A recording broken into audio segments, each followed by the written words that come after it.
What is this brief mortal life, if not the pursuit of legacy? Jason, can I give you like a impossible and annoying either or situation? Okay, so would you rather be a completely despised tyrant with a legacy that will be remembered for generations? Okay. Or like a, middle management master of whispers who kind of goes unnoticed, but actually manages to stay alive and is not, reviled by thousands of people into the future? What do you think? It's an interesting choice. How's the dental and the health plan in general for middle management? I mean, I don't want to say that that's going to totally swing me, but it is going to be a factor. There is a retirement match. I will say that. Ooh. You know what? I'm going to go with Master of Whispers. I'm going to go for that retirement match. Yeah. I like staying alive. And so, ultimately, while the money doesn't quite match up, I'm going to take life and a good retirement. I think that works for me. It's very responsible. Can I throw in like a curveball just to see if this changes your decision? Okay. What if you were a hated tyrant who had dragons? I love pets. I absolutely love pets. But it is a responsibility that feeding and walking and all that stuff. And the dragons live, legitimately like 120, 130 years. And that's just, it's a lot. It's a huge commitment. It's a lot. Yeah. And again, I love animals, but I think I would just have to pass. Wow. So you're sticking with your opinion. I'm going to stick with it. A quiet life. Respect. Retired, in the reach, growing tomatoes. But you're still getting all that hot goss, I think it sounds kind of I want that hot guy. I need that hot goss. That's all I'm in it for, Greta. The goss.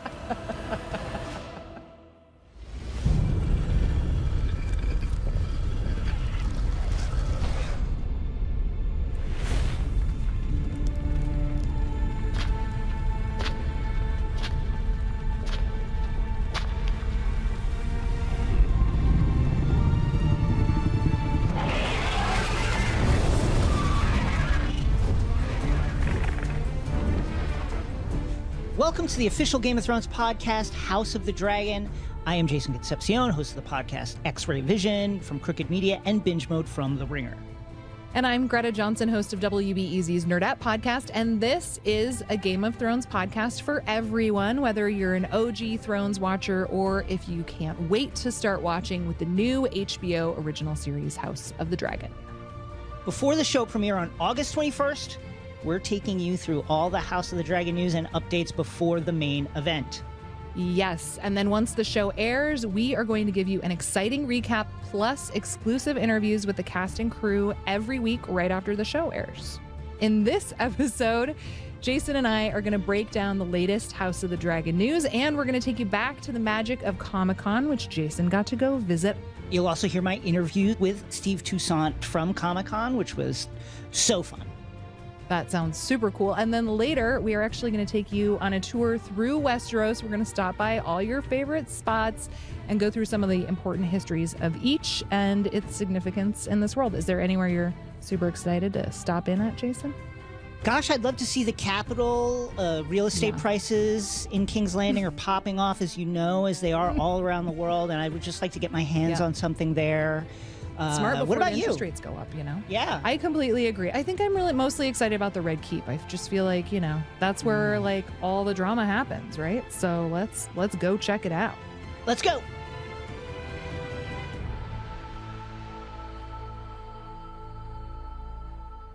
So this is the part of the show where we get into news and updates around House of the Dragon. And listen to this. You hear that sound? You hear that?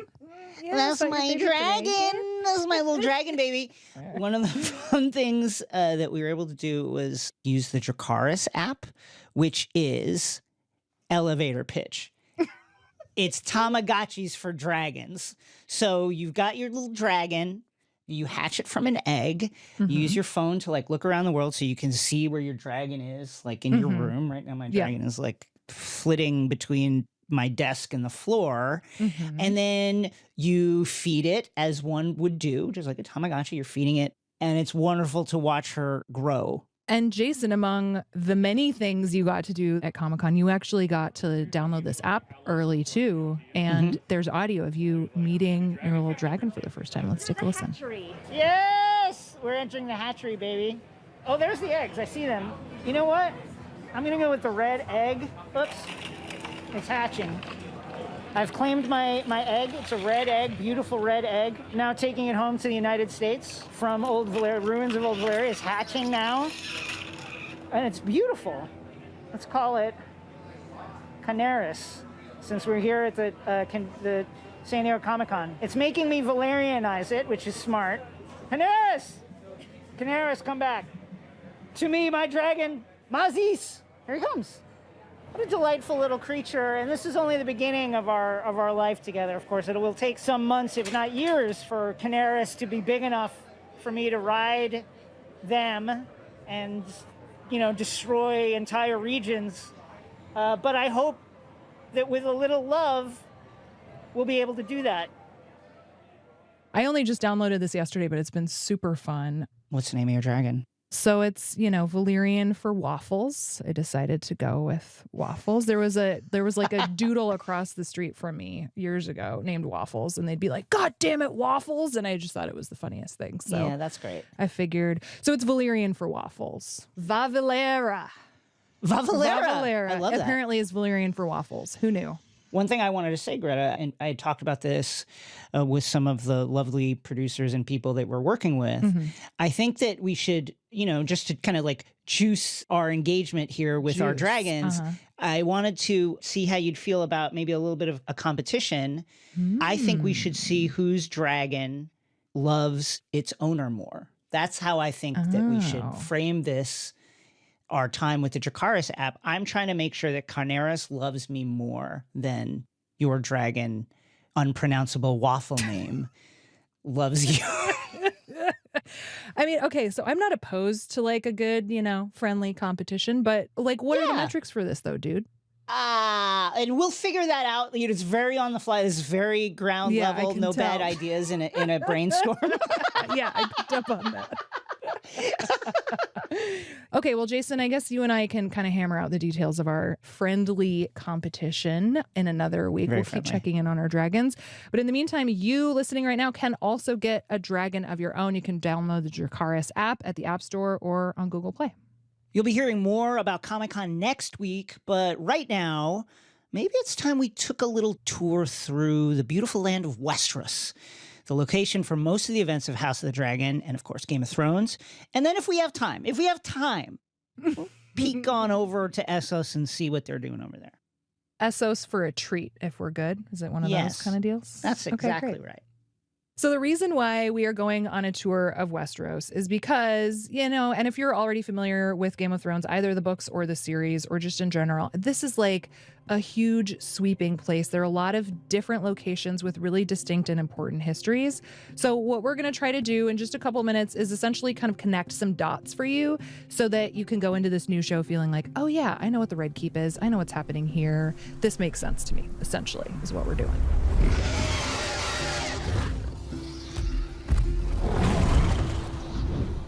Okay, so Jason, I think we should set this up by doing a little foundation of stuff I remember from Game of Thrones to kind of like set that table, and then we can talk about, more in-depth places we need to know about for House of the Dragon. Cool? I love it. Okay, cool. So we have the place closest to my heart because I grew up in Alaska, north of the wall. Love the wildlings. Great crew, good group of people. From there, moving south, we have Winterfell, which would be the home of the Starks. Winter is coming, very cold, lots of furs, love it. From there, what would be next south? Would it be the Vale? Oh, coming right down from the north? Yes, the Vale of Arryn is right there. So that's where Jon Arryn and Lisa live, the Tully resident. There was like the cliffs and the moon door and all of that like horrific weirdness. And then let's see, if we were just going... If we were going south from there, we'd end up in King's Landing if we just kept going south.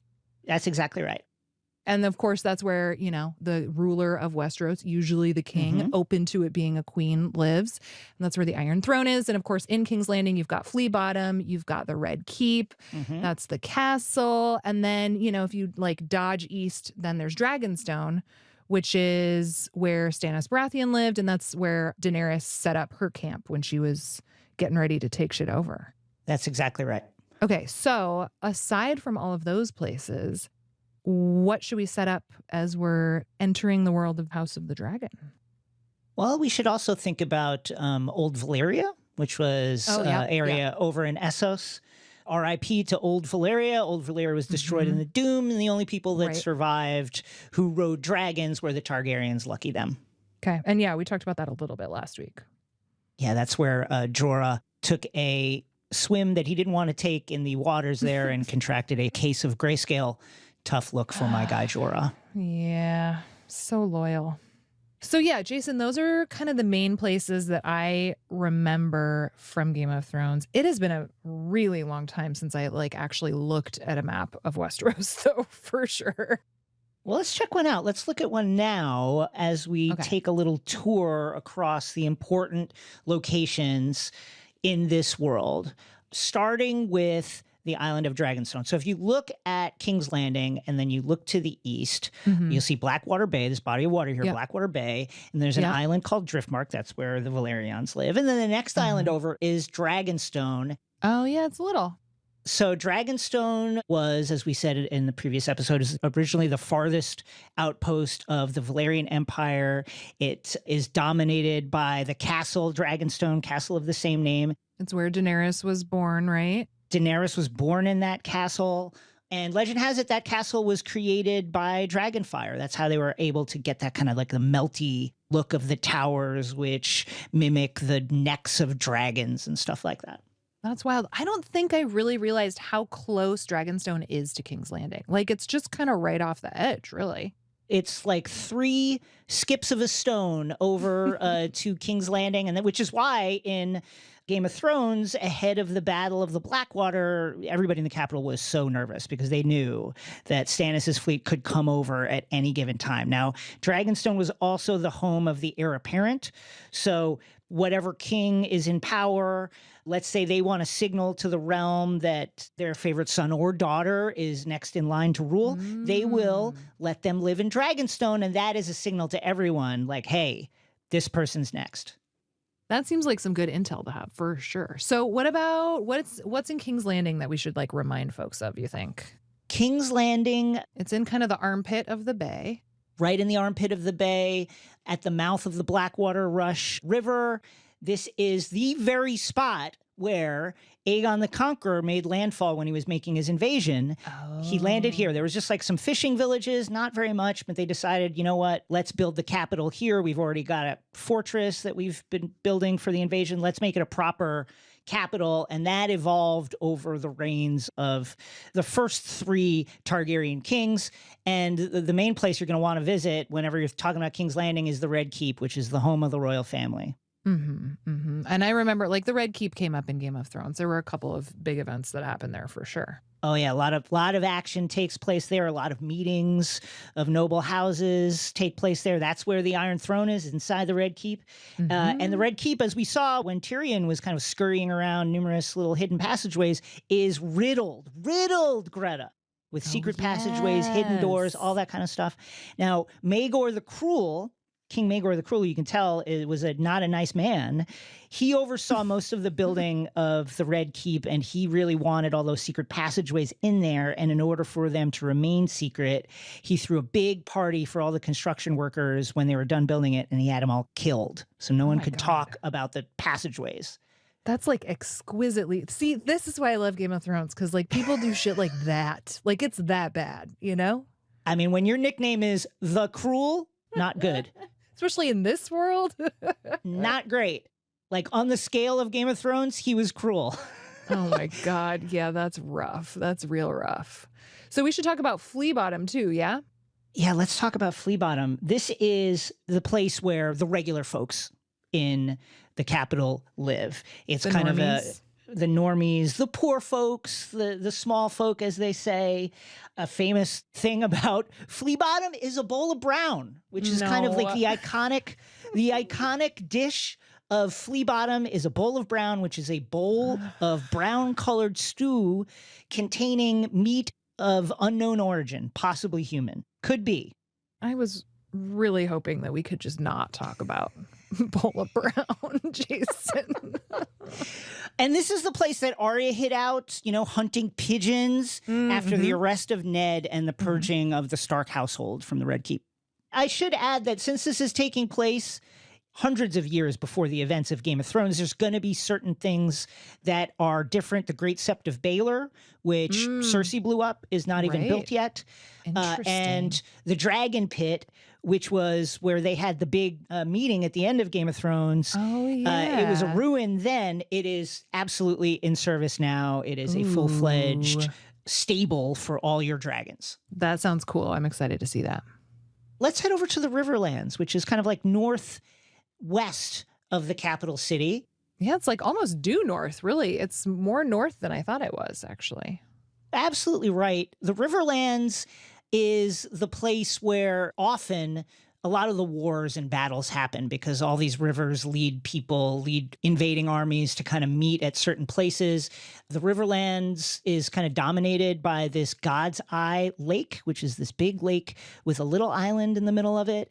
And on the north shore of that lake is Harrenhal, the largest castle in all of Westeros, built by King Harren the Black of the Iron Islands. He tried to hold out here during Aegon's conquest, and Aegon is like, no, you're coming out by hook or by crook. And Harren was like, I'm not coming out. You're going to have to burn me in here. And King Aegon said, guess what? I'm going to burn you in here. Melted the entire castle around Harren and his sons, which is why Harrenhal is all melted and ruined when we see it in Game of Thrones. Woof. And that's also where Arya was Tywin's cupbearer. So just north of that, we get into some mountains. The Vale of Arryn, a very mountainous region with lots of kind of like deep valleys. And this is home of the Arryn family for many, many centuries. We saw the Eyrie, which is one of the Arryn's castles, but probably the most dramatic, certainly. As Tyrion told to Bronn, it said it's impregnable because it's just so high up, very, very high up, to the point where a classic Arryn move is to execute prisoners by throwing them out the moon door, down into the valley, and then they die. Good Lord. Skyhole. I prefer to call it the Skyhole. I love that Skyhole. Now, if we keep going north, you come to the swamplands of the Neck, which are basically the traditional border of the north.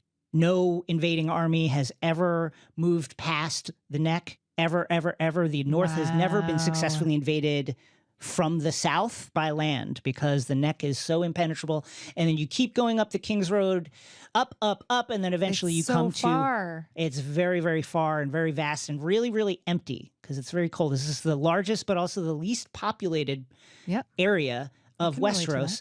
And the capital of the North is Winterfell, the home of the Starks. Yep. Winter is coming.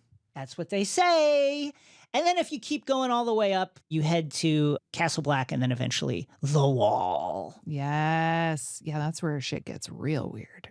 Jason, this has been super helpful, though. It's funny. I can't remember the last time I zoomed in on a map of Westeros, but this is fascinating. There's all kinds of different places. And some of the context behind them is super useful, I think, especially for folks coming into this new show, But now, Jason, I want to hear all about your interview with actor Steve Toussaint, who plays Corliss Velaryon on House of the Dragon. Steve was a wonderful interview and really, really generous with his thoughts. To me, what was fascinating was just his take on, one, how he found the character of Corliss and managed to put that all together. And then also, I was really, selfishly, I love asking creative people about their creative process, and he really let us in there, That's awesome. All right, let's give it a listen.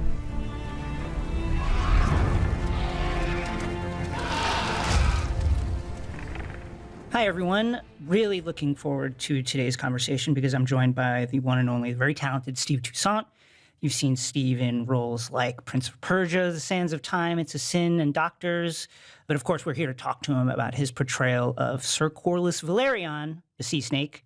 Steve, welcome to the official Game of Thrones podcast. Oh, thank you so much. Happy to be here. Talk to us about finding Corliss Velaryon. You go into the audition. How did you try to embody this character? Oh, good question. Okay, so it was actually quite interesting. I had a face-to-face meeting with the two showrunners, Miguel and Ryan. And actually at that meeting, all we talked about was fathers. Wow. Yeah, so I had just done something with the director, Steve McQueen, that had been recently aired about a father. And so myself and Miguel talked about our fathers, about our friends' fathers and so on. And that was the key to this character because despite the fact that, of course, he is a very wealthy man, he's an adventurer, an explorer, and a warrior, he is concerned with legacy and he's concerned very much with sorting out the future for his children and for their children and so forth. So actually that was the way to get into him. As a fan of fantasy, who is a fan of color, fan of sci-fi as well, I'm just delighted to be talking to you because, you know, so often in these imaginary worlds, no one's imagining. We're not there. We're not there. So no one imagined us there. Yeah. How do you feel about being here? Again, I'm so delighted to be talking to you. I'm very happy. I'm very glad that between the discussions between Ryan and Miguel and Mr. Martin, they decided that they wanted to put some color in. For the other show, for Game of Thrones, for example, there were several parts that some of my friends were playing, actually. But I think they were pirates and robbers and slaves. So for them to then decide that, well, the richest man, at least when we meet them, for him to be a man of color, I thought it was a very brave thing.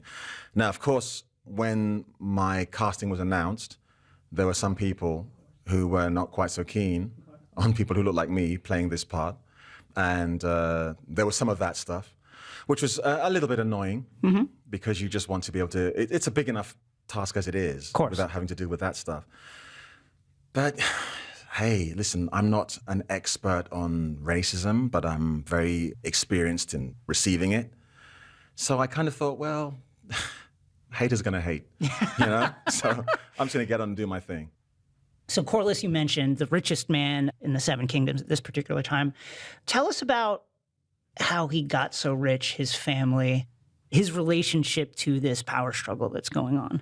Okay, so how Corliss made his money. So he's from an extremely old family. His family were one of the first to come to Westeros, but they were always seafarers. Didn't have that much money, but he was a very gifted sailor. I was going to say seaman, but for some reason, it still makes me laugh. I'm trying to be mature. It is HBO, so it's okay either way. Anyway, so at a very early age, he found a second home in the sea. And so I think he went on his first voyage at about 4 with an uncle. He went on his first solo voyage at about 16 or 17. And then I think around 2021, he built his own ship. That was called the Sea Snake, which is from where he gets his nickname. And then he made these famous 9 voyages. And these are the voyages from which he then made his fortune. He went out to these wonderful places and brought back gifts and spices and so forth and traded them. And that's how the Velaryons received their wealth. And that's why he is the wealthiest man. Now, in terms of his relationship to the throne, I think you were asking. Yes. So when we begin this season, the older king has no heirs. So he then decides that he's going to go to the council and say, you will pick my heir. They have a choice. His oldest living male nephew, I think it's his nephew, is Viserys, in this series played by Paddy, or Viserys' cousin, Rhaenys, played by Eve Best, my wife. So the realm gets to vote. And of course, they're not going to vote for a woman. Right. So they vote for Viserys. And whereas Rhaenys very quickly decides, okay, that's just the way life is. Corliss is still like, no, it should have been you. And for an awful lot of the season, he's just like, should have been you. And in fact, she's actually called the queen that never was. Yeah. And I think he takes it a lot more personally than she does. And so that is the motor for most of the season for Corliss is, how do I get us back to where we should be? Because this is ridiculous. Because Viserys is a lovely man, but not necessarily a good king. You mentioned the 9 voyages. This is one of the things that's being discussed as a prequel. Do you want to do your pitch for a 9 voyages prequel? Oh my goodness. No, you know what? I talented as I am, I cannot reach the 20s again. So I think that's going to be someone much younger and much prettier than me who'll be playing that part. But if they do it so that there's a bit where at the beginning and at the end where I'm sitting in an armchair with a pipe and some warm milk and saying, yes, that was my adventure, I'd be happy to do that. But I don't think they're going to be casting me as some young, fresh-faced pup, unfortunately. You mentioned your on-screen wife, Eve Best, who plays Princess Rhaenys, the queen that never was. What's their relationship like? Ah, that's good. So one of the first things, because we had a rehearsal period before we actually started shooting. And so one of the things that we would discuss were our interpersonal relationships. And one of the first questions, I don't know if I asked or if Eve asked, but we asked both Ryan and Miguel, was this marriage for love or was it some sort of merger? And they were both very clear that it was a love relationship. And I like that idea. And that's one of the things that I've said in the past is that it's one of the relationships that, well, certainly myself reading the scripts, I really rooted for them because there was no politics involved in their relationship. It was just that they loved each other. And I think we've tried to show that it's maintained throughout the season. Even though they have their rifts, there is a moment, and again, I won't say what happens, but there is a moment when he leaves the family home. Things get too much and he decides, I'm going back to the sea because I understand the sea. And then when he comes home, he has to explain, well, I thought I'd let you down. And she's like, well, no, when we are facing threats, drama, we're better together. And he's like, yeah, absolutely, you're right. So I think it's probably the healthiest of the relationships in the show, I think. I'd have to go through them again now, but I think it probably is. I'm biased, clearly. What is it like working with Eve? What's that collaboration like? Oh, it's utter hell. No. Have you spoken to Eve yet? Not yet. She is absolutely lovely. Half the job is done just knowing her. You couldn't want for a better scene partner. In fact, I told her this. I think after the very first thing that we shot of the whole season was myself and her. And I went home and I said to my partner, thank God for Eve Best. And when I got back the next morning, I said to her, I said that. And she was like, oh, because like most of the good ones, she has no idea just how good she is. And so she's like, oh, I don't know, did I do that right? And it's always gold. No, she's a joy. And also one of the things that you want from a scene partner is the willingness and ability to play. And she's that. She's an absolute joy. You mentioned his wife was passed over and his feeling that, I'm not going to let our family get screwed again. Is it about power for him, power for power's sake? Or is it more that we have been slighted, his family has been slighted? What is it about power that interests Corliss in this story? I think he would say it's about the fact that we as a family were slighted. At one point in the story, that's what he would say. It's not about me, darling, it's you. Right. And I'm disgusted with what they did to you and it's an injustice. But I think as the story goes on, he is forced to admit to himself, no, it's actually about me because she has let it go. She has said, we're fine, we're rich. I don't need any of that. But he still bangs on about, no, you do. So I think ultimately, really, it's about him. And it's about him being closer to the throne, him having more influence on the way the realm goes. But he has just hidden it under this idea that it's all about my wife. What about his kids, Leonor, Lyanna? How is he as a father? That's a hard one because I want to say he's great, but he's not good. He's not. Do you know what it is? I think he's... God, that's a good question. He is one of these fathers who is like, I know what's best for you. Shut up and listen to what I say. Yeah. Do you know what I mean? And we see that midway through the season, how he is with his son, particularly. He's a little hard on his son. I think he loves his children, but he's basically, you're going to do this thing because it's good for the family. And I don't care about who you are and what you think. But yeah, I don't think he's not the listening father. Right. A rarity in this world, to be fair. Are there any parts of Corliss that you relate to or anything that you see in him that you say, oh, I can hook onto that? That's like me. Well, he's black. Ha! Haters. No, I would think the only thing that I find similar is the position that he places his relationship in that it's so very important to him. I understand that entirely. That idea that all of this is worth nothing without my significant other. I think that's one of the things that I sort of latched onto with him. Because as I said, he's a father, I'm not a father. But I understand how precious it is to be able to be yourself to at least one person in the world who you can just open up and be, yeah, I'm scared, I'm afraid, or whatever. So I think I would say that. Whenever I think about Thrones or English actors, UK-based actors in general, I'm always amazed at the well-roundedness. You could watch a BBC crime procedural, you see them. Harry Potter, there's another, Game of Thrones, there they are. House of the Dragon, then they are. At what point, just to zoom out a little bit, at what point did you realize, oh, acting, that's the thing. That's what I'd like to do? So I grew up in an area of London, southeast London. It's two areas, New Cross and Deptford. And they're kind of close to what you might call projects. Basically, where I grew up, there were no actors. That was another world. So I never really thought about it. Went to university, did a couple of plays and thought, wow, that'd be great. But came back to where I grew up to have a proper job. And then what happened was Gary Oldman appeared. Now, Gary Oldman is from my neighborhood. I never knew him because, we're different generations, but I watched him in a film and someone said he's from New Cross. And I was like, oh my God, what? People making me actors. And then I started to pursue it and I started to do amateur theater. There was a moment I went to see a play by August Wilson called Ma Rainey's Black Bottom, which they made into a film just recently, National Theatre. And I remember walking out and saying, God, if I could make someone feel the way this has made me feel, that would be brilliant. So I started acting, just doing amateur stuff. There was a moment when I was playing Othello. If you're familiar with the story, the last scene, he's going to kill her. Spoiler. Sorry, it's 400 years old. Right. But anyway, so there's a moment when he walks out onto the stage and he says, I'm going to kill her, whatever. And as I did that, I looked into the audience and I realized I had them. It's a wonderful feeling to have. If I do this, I do that, I have control of them. Maybe that was the moment. I don't know. I mean, I had no, at that stage, I had no pretensions to be working in screen. Yeah. I'm just going to be theatre. I'm going to be a theatre actor like Larry Olivier, Gilbert, all those people. Do you know what I mean? But that moment, that thing, that shared experience, to be a part of that is still a wondrous thing.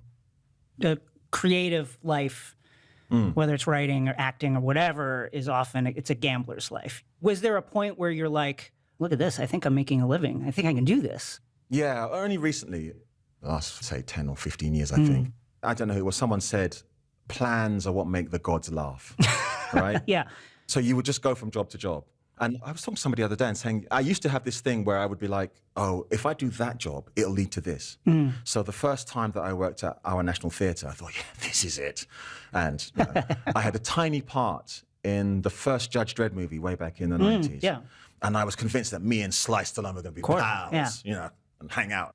The first time I worked in our West End, the first time I did a movie and so on. And then eventually I thought, you know what? I'm spending all this time in my career looking over there when I should be enjoying this right now. And I think the moment I decided to do that, my life was healthier. So I enjoy the moment. I don't worry about what this job will do for me or what it might do for me or what people think about it. I just think I'm going to enjoy the here and now and let the rest take care of itself. Do you know what I mean? Yeah. So that's kind of what I try to keep as my philosophy. Steve, I don't know how your sword work is, but if you had to fight one of the characters in House of the Dragon, which one do you think you could take? There's a list.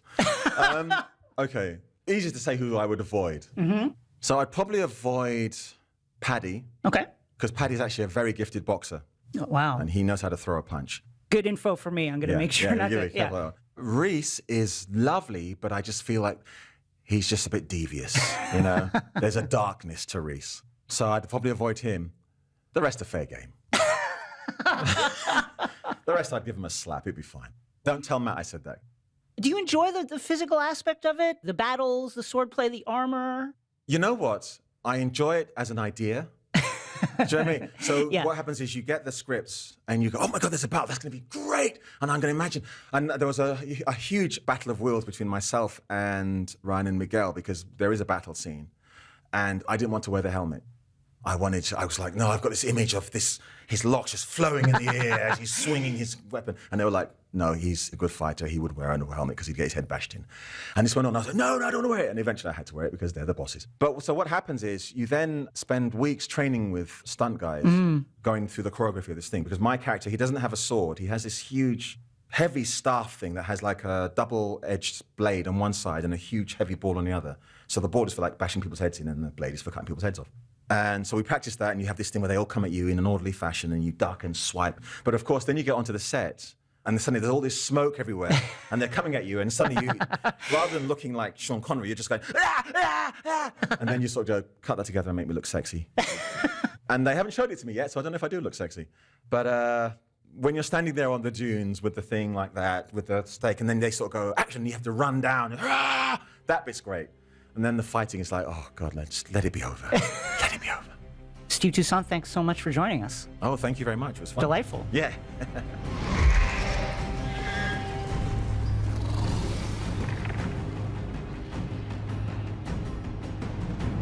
Greta, I'm going to call it. I think Steve Toussaint is going to be a absolute fan favorite on this show. Oh my God. That's not like a crazy prediction, but I am going to predict it nonetheless. And if I'm right, I definitely want an award. Okay, great. We'll give you a little. Let me take it again. Prize. You can have a prize. Sure. Like a little fish, like a little seahorse or something. Yeah, I'll come up with something. That's fine. We can totally do that.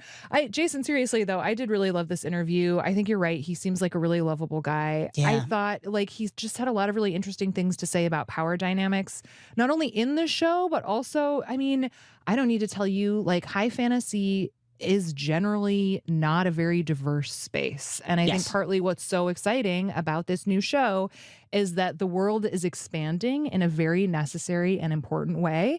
And I thought you two spoke about that really beautifully. Yeah, he had a great answer there and was so forthcoming about his feelings. You know, there's always seemingly going to be blowback when people of color are imagined in high fantasy contexts like this. And it's just, again, like I said in the interview, I was just so delighted to be talking to him. Yeah, it was great to see him there. Yeah, I'm really curious to see also how his character evolves. It sounds like there's going to be a lot of nuance around the idea of, you know, is he bitter for the sake of his wife or is he bitter for his own pride? And I think seeing how that plays out is going to be really interesting. So I'm excited for that too. As a book reader, I'm not going to say too much about Corliss Velaryon, but loved hearing that interview, loved hearing it back. And that's it for today's episode. Pop quiz on locations next week. Just kidding. Don't forget to join us again next week for the last episode before House of the Dragon premieres on August 21st. No geography test, I promise. Oh my God. My American geography is terrible because growing up in Alaska, everything is just small and to the south. It's like, I don't Missouri. I don't know, man. I can't tell you.